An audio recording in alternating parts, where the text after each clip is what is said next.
The car is now built for drifting.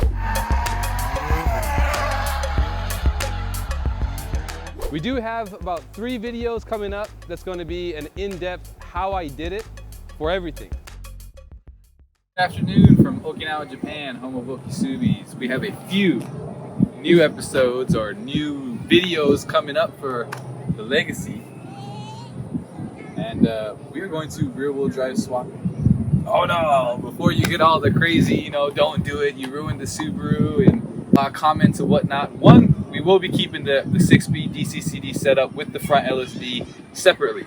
We are going to put a different transmission with that front, with the rear-wheel drive spool inside of it, so that we could always bring it back. How long we keep it this way really depends on how fun it is. We're not really worried about keeping it here permanently. We can bring it back if we want to. It's just, we're gonna have fun. We've really never had like an actual rear-wheel drive setup in our personal lives in general. No Sylvia, Sky, we haven't really drifted. So if we're gonna do it, of course we're gonna stay with Subaru. And it's easy as changing the center diff. So we're gonna have fun with it. We're gonna slide. We're gonna be like them cool cats and burn some tires. And as you notice on the backside right here, the different wheels, it's actually already done. But first, check out how we did it.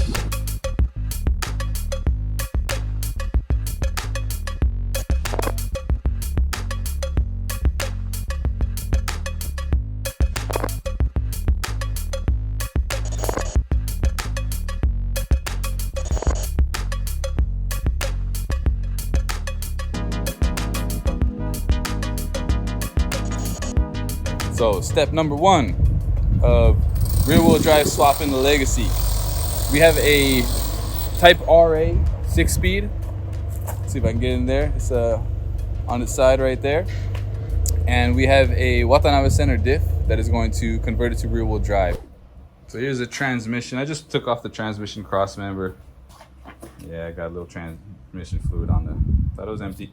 Anyways, the coolant line, you could tell that it's an RA. The 6 speeds from the Spec Cs and RAs, they have the transmission cooler, oil cooler, or the gear fluid cooler. And you could tell that it's a bug eye, or you could just more specifically tell that it has DCCD or does not have DCCD by this little pocket right here. Basically, there's just 2 wires coming out of it, and it controls the center diff. So if you don't have one right there, it is a non-DCCD 6-speed JDM.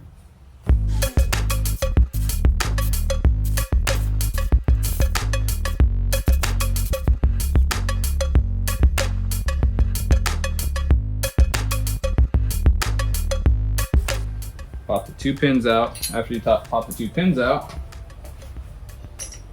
you take the shifter linkage pin out.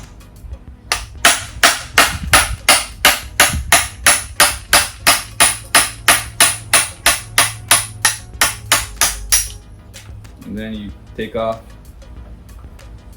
the shifter linkage.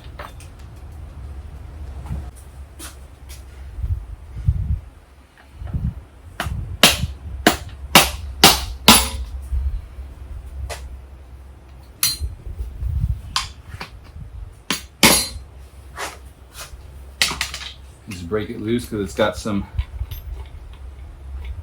of the RTV on there, so it might be a little bit tough.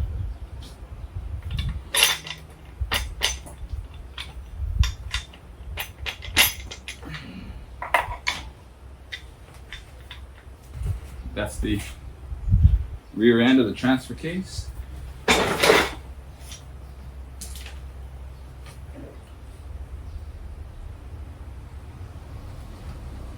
I'm gonna leave that on.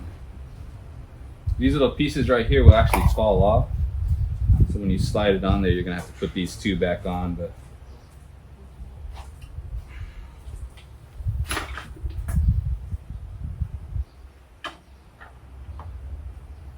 that's it. Right there, that's the center differential. There's an open diff. Careful for this. This is the center, the little piece right there that goes on there. But yeah, we're basically just swapping this out with a welded one. If you rotate this like an open diff, it's kind of hard to rotate it with the gears and whatnot, but it'll spin. Once that spins, it sends power to the front end.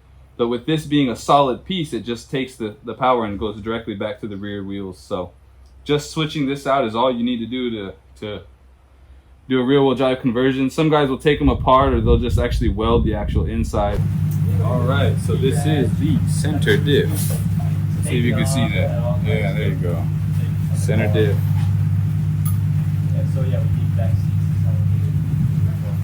All you're doing is just sliding this right in there.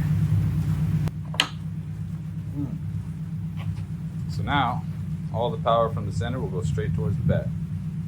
We're gonna hit some RTV on that real quick, put it back together. That's as simple as that, super easy. Almost ready, we're pretty much ready to drop the transmission. We got everything all unbolted. We were hoping that we didn't have to completely dismantle the entire turbo, but turbocharging an EZ30, it's pretty tight in there. So the up pipe and the down pipe had to get removed. We got the turbo just floating right there. Drive shaft, everything is all disconnected. Shifter linkage is done. But yeah, just on a side note, so we have the drive shafts removed on the Legacies. They are the mail-in style. Sometimes you have the pins that you have and you knock it out.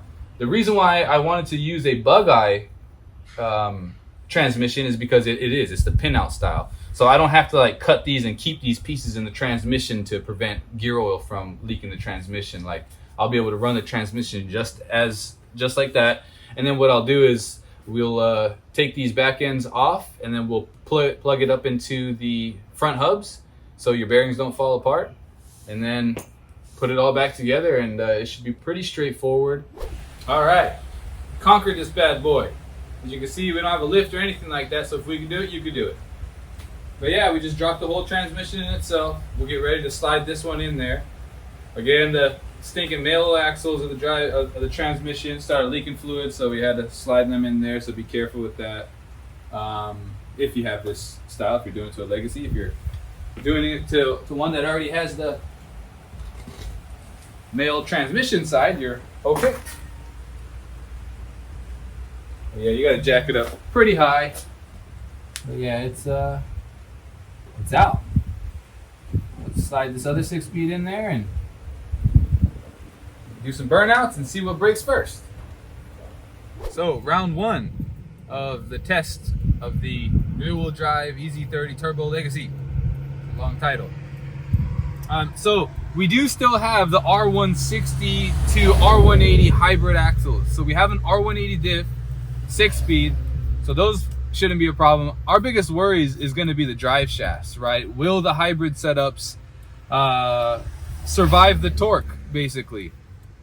And then if they don't, we'll figure out what we're going to do from there. But we have another set, two more hybrid axles, so we do have spares. Hopefully they don't break too soon though.